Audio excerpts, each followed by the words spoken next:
Hey, welcome back and thanks for watching. I'm going to keep this video pretty short. It's going to be about a follow-up to that 3-point max lift test that I did in the previous video, which I'll link above in case you missed that. But this is going to be an actual test, not the mess-up test I did last time. So before I get into that, you can see behind me, I still got these leaves. I've got that one oak too that just will not let go. It waits till the end of November every year. So that's just what it is. It's not a big deal. I mean, this is nothing to pick up. I'll just run around with the Cub Cadet and pick it up, no problem. All right, so in that last video, I messed up the 3-point test. And here's what I got wrong. The issue turned out to be that I was essentially at my max lift height on the 3-point arms and didn't realize it for whatever reason. I think the reason was that my wheels were sinking into the dirt. So let me run you through my logic here. In a previous video, I tested the weights on all of the wheels of the Massey in the front of the tractor with just the loader and the bucket and nothing on the 3-point arms. I had 1,235 pounds on the front wheels. So in this test scenario, I've now got the mower deck on. So there's no way that the front wheels should be pulling off the ground when I do the max lift test.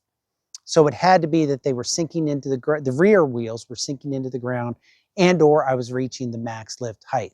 So I got these ramps. I made these ramps years ago so I could use, that's a whole nother story. But anyway, flipped them upside down and using them to kind of back the tractor up onto to give me additional lift and also additional surface area there on the rear tires so that I don't sink the tires into the ground. And that worked great. You'll see that here when I do the actual lift test. So that was the first error I had in that video. The second error was my understanding of the lift capacity.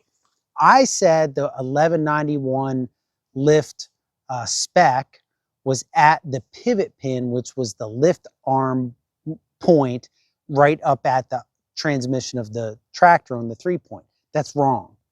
The 1191 spec is at the hookup point at the rear of your 3-point lift arms. The 24-inch lift spec of 661 pounds is 24 inches behind that. So essentially like 24 inches behind, that's where you would have a box blade or a landscape brake or a ballast box or a land plane or a rototiller. So I messed that up.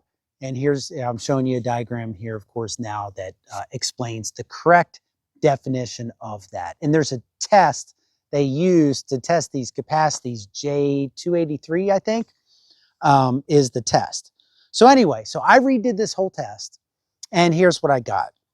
So on the lower lift arm test, I tested in the old video 386 pounds. In the new video, in the new test, 1,161 pounds. Now, this is 3.5 inches behind the end of the lift arm. So I'm only 30 pounds below the spec, but I'm 3.5 inches behind. So I guess if I had a drawbar, I'd test right at those balls, and I'm sure I'd get 1191. So I'm very happy with that number. Now, I then tested the top link. So I wrapped the chain around the top hook of the quick hitch. The old number was 136 pounds. The new number is 1,217 pounds on that lift. So I probably could have got that even out of the lower lift arms had I done a couple of additional tests. So they're the new numbers. I will link this video to the prior video, and I've also already updated the pinned comment in that prior video so that everyone kind of knows the answer here. But that's the answer I got, and I wanted to update everyone on that. We got a little rain here. It's just some sprinkles. I think some actual rain's moving in later this week. But it's real nice and calm today. Actually kind of warm too still. So, all right. Well, anyway, if you have any questions about what I did, how I tested, post it in the comments. I'm pretty sure I got it right this time. And I appreciate you watching. Take care, and I'll catch you on the next one.